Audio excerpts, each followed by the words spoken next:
الحمد لله رب العالمين والصلاة والسلام على سيد الأنبياء والمرسلين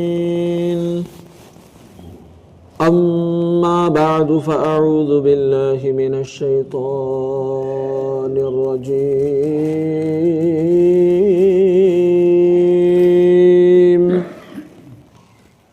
بسم الله الرحمن الرحيم إن الذين كفروا وماتوا وهم كفار أولئك عليهم لعنة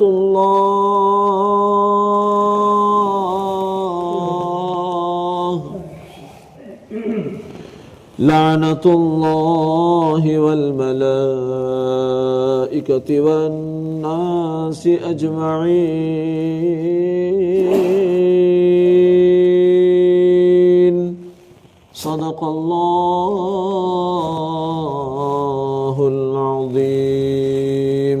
درود پاک پڑھ کے سنا دیں۔ اللہم صلی علی سیدنا و مولانا محمد وبارک وسلم صلاة وسلاما عليك يا رسول الله صلى الله تعالى عليه وسلم نويت سنة الاعتكاف۔ اللہ پاک کلام مقدس میں ارشاد فرماتا ہے، بے شک وہ لوگ جنہوں نے کفر کیا اور کافر ہی مرے ان پر اللہ اور فرشتوں اور انسانوں کی سب کی لعنت ہے۔ سب سے بدبخت آدمی کفر پر مرنے والا ہے، اگرچہ اس کی ساری زندگی اعلیٰ درجے کی عبادت و ریاضت اور تبلیغ و خدمت دین میں گزری ہو، کفر پر مرنے والوں پر اللہ کی، فرشتوں کی اور تمام انسانوں کی لعنت ہوتی ہے۔ اس آیت سے معلوم ہوا مرتے وقت ایمان کی دولت سے محروم رہ جانا یہ سب سے بڑی بدبختی ہے، اور اس وقت ایمان کا سلامت رہ جانا بہت بڑی سعادت مندی کی بات ہے۔ لہذا ہر مسلمان کو چاہیے کہ وہ اگرچہ کتنا ہی نیک ہو، پارسا ہو، عبادت گزار ہو، پرہیزگار ہو، اپنے برے خاتمے سے خوف زدہ رہنا چاہیے۔ ہمیشہ اپنے برے خاتمے سے خوف زدہ رہے۔ ہمارے بزرگان دین کا بھی یہی طرز عمل رہا ہے کہ وہ سب سے زیادہ برے خاتمے کے بارے میں خوف زدہ رہتے تھے۔ جب حضرت سیدنا سفیان ثوری رحمت اللہ علیہ کا وقت وصال آیا تو آپ نے رونا شروع کر دیا۔ آپ نے رونا شروع کر دیا۔ ان سے کہا گیا آپ امید رکھیے اللہ سب سے بڑھ کر گناہوں سے درگزر فرمانے والا ہے۔ آپ رحمت اللہ علیہ نے فرمایا تم کیا سمجھتے ہو؟ فرماتے ہیں تم کیا سمجھتے ہو؟ کیا میں اپنے گناہوں کی وجہ سے آنسو بہا رہا ہوں؟ اگر میں جانتا کہ اللہ کی وحدانیت پر قائم رہتے ہوئے مروں گا تو پھر مجھ پر پہاڑوں کے برابر بھی گناہ ڈال دیے جاتے تو مجھے کوئی پرواہ نہ ہوتی۔ پہاڑوں کے برابر بھی اگر مجھ پر گناہ لاد دیے جاتے تب بھی مجھے کوئی پرواہ نہ ہوتی۔ ایمان پر موت ہو جائے مجھے پھر کچھ نہیں ڈر ہے، بس مجھے یہ پتہ چل جائے کہ میری موت ایمان پر آئے گی۔ تو اللہ والے بھی کیسی ذہنیت رکھتے تھے، کیسی سوچ رکھتے تھے، نیکوکار ہوتے، پرہیزگار ہوتے، تقوی شعار ہوتے، رب سے ڈرنے والے ہوتے، راتوں کو عبادت کرنے والے ہوتے، قرآن کی تلاوت کرنے والے ہوتے، لیکن پھر بھی جب موت کا وقت آیا آنسو جاری ہیں، رو رہے ہیں، گڑ گڑا رہے ہیں، اور ہم کو گویا سمجھا رہے ہیں، اور اپنی عبادتوں پر تکبر کرنے والوں، اور اپنی نمازوں پر گھمنڈ کرنے والوں، اور قرآن کی تلاوت پر فخر کرنے والوں، سنو سنو، شیطان کتنا بڑا عبادت گزار تھا، کتنا بڑا عالم تھا، فرشتوں کو پڑھایا کرتا تھا، نہ اس کا علم اسے بچا سکا اور نہ اس کی عبادت اسے بچا سکی، بلکہ اس کا تکبر، اس کا گھمنڈ، یہ اس کو لے ڈوبا اور وہ جہنمی ہو کر مرا۔ بارگاہ سمدیہ سے وہ لعنت کا توق لے کر کے نکل گیا، نکال دیا گیا لعنت کا توق ڈال کر کے بارگاہ سمدیہ سے اسے۔ حضرت امام احمد بن حنبل رحمت اللہ تعالی علیہ کے انتقال کے وقت جب آپ کے صاحبزادے نے طبیعت دریافت کی تو فرمایا ابھی جواب کا وقت نہیں ہے، ابھی جواب کا وقت نہیں ہے، بس دعا کرو اللہ میرا خاتمہ ایمان پر کر دے۔ وہ اپنے وقت کا کتنا بڑا مجتہد ہے، امام ہیں اپنے وقت کے، علم کے دریا ہیں، نیک متقی پرہیزگار ہیں، رب کی خشیت رکھنے والے ہیں، لیکن جملے سنیں، صاحبزادے کی طبیعت پوچھنے پر جواب دے رہے ہیں ابھی جواب کا وقت نہیں ہے، بس دعا کرو میرا خاتمہ ایمان پر ہو جائے۔ کیسا خوف رکھتے تھے وہ، اور فرماتے ہیں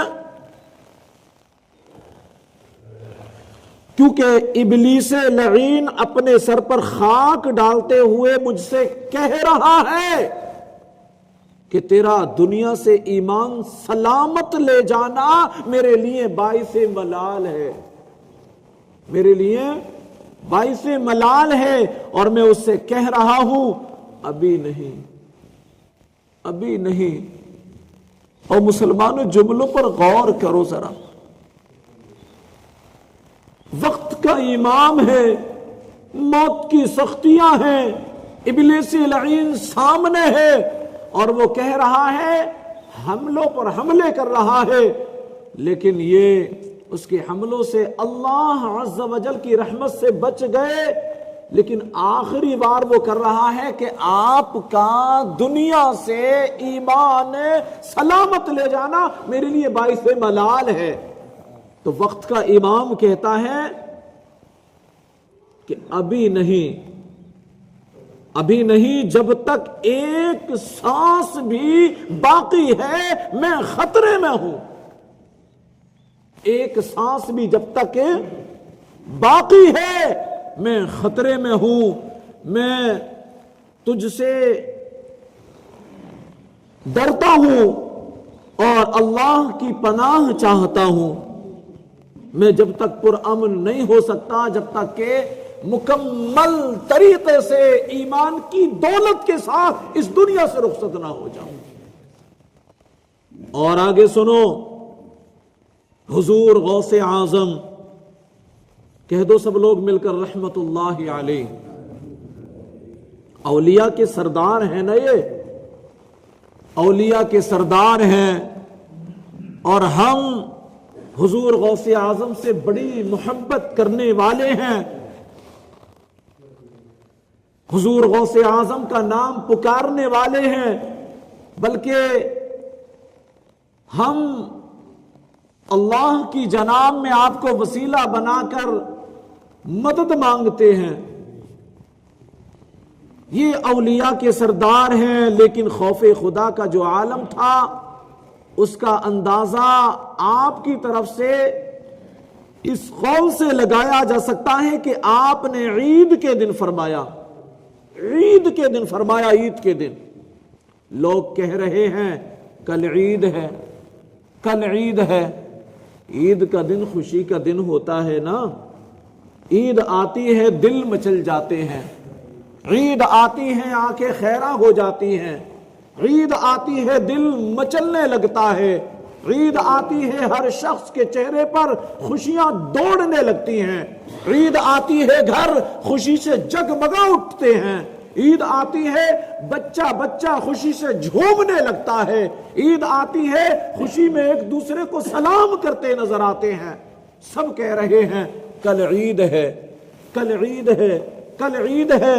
لیکن سنو سنو پیارے، حضور غوث اعظم رحمت اللہ علیہ فرماتے ہیں اور سب خوش ہیں، لیکن میں تو جس دن اس دنیا سے اپنا ایمان سلامت لے گیا، اس دنیا سے، حضور غوث اعظم فرما رہے ہیں، اپنا ایمان اس دنیا سے سلامت لے گیا، وہی دن میرا عید کا ہوگا، وہی دن میرا عید کا ہوگا۔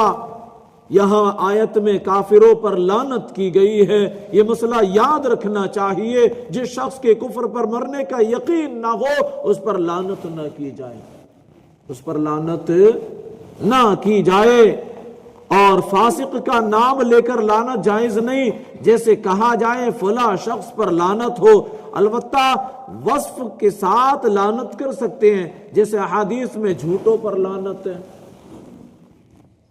سود خوروں پر لعنت ہے، شرابیوں پر لعنت ہے، بدکاروں پر لعنت ہے، وغیرہ وغیرہ۔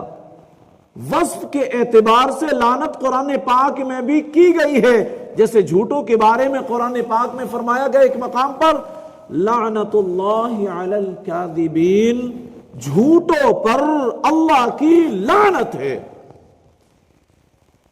یہ قرآن پاک میں فرمایا گیا، والناس اجمعین، اور تمام لوگوں کی لعنت ہے۔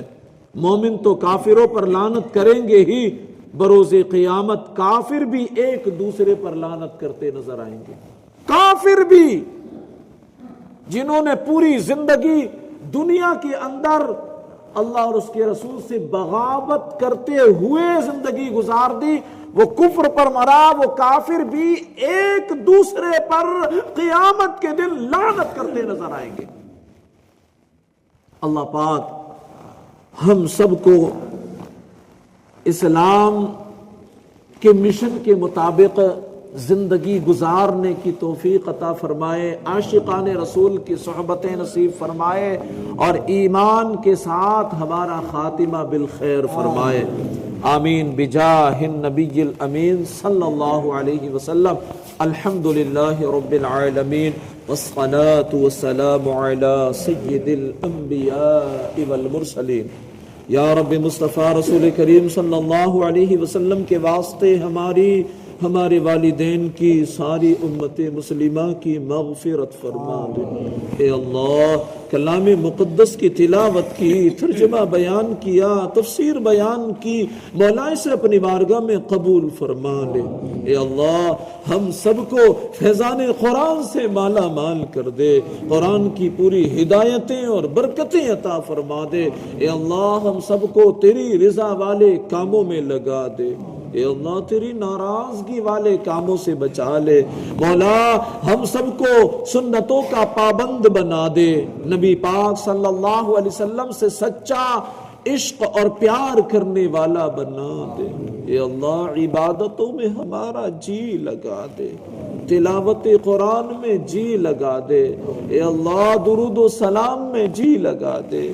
مولا، تیری رضا والے کاموں میں لگا دے، تیری ناراضگی والے کاموں سے بچا لے۔ اے اللہ، تیری ناراضگی والے کاموں سے بچا لے۔ اے اللہ تیری ناراضگی والے کاموں سے بچا لے، اے اللہ عافیت والی، سکون والی، ایمان والی زندگی عطا فرما دے، اے اللہ ہماری بستی پر خاص اپنا فضل و کرم فرما دے، اے اللہ ہماری بستی پر ایسا کرم فرما ہماری بستی کا بچہ بچہ نمازی بن جائے، قرآن کا قاری بن جائے، کعبے کا حاجی بن جائے، میدان کا غازی بن جائے، نیک متقی پرہیزگار بن جائے۔ اے اللہ ہم سب کو نیک اعمال کرنے والا بنا دے، اے اللہ ہماری دعاؤں پر اپنے محبوب کریم رؤوف الرحیم علی کا تحیت و تسلیم کے صدقے طفیل رحمت کی نظر فرما دے۔ سبحان ربک رب العزت عما یصفون وسلام علی المرسلین والحمد للہ رب العالمین۔ لا الہ الا اللہ محمد رسول اللہ صلی اللہ تعالی علیہ وسلم۔ یا نبی سلام علیکہ، یا رسول سلام علیکہ، یا حبیب سلام علیکہ، صلوات اللہ علیکہ۔ آپ کا تشریف لانا وقت بھی کتنا سہانا، جگمگا اٹھا زمانہ، حوریں گاتی تھی ترانہ۔ یا نبی سلام علیکہ، یا رسول سلام علیکہ، یا حبیب سلام علیکہ، صلوات اللہ علیکہ۔ میری آنے والی نسلیں تیرے عشق ہی میں مچلے، انہیں نیک تو بنانا، مدنی مدینے والے۔ یا نبی سلام علیکہ، یا رسول سلام علیکہ، یا حبیب سلام علیکہ، صلوات اللہ علیکہ۔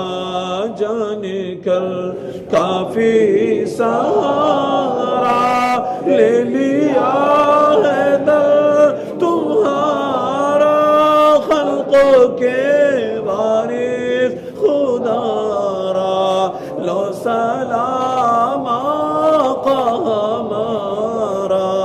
یا نبی سلام علیکہ، یا رسول سلام علیکہ، یا حبیب سلام علیکہ، صلوات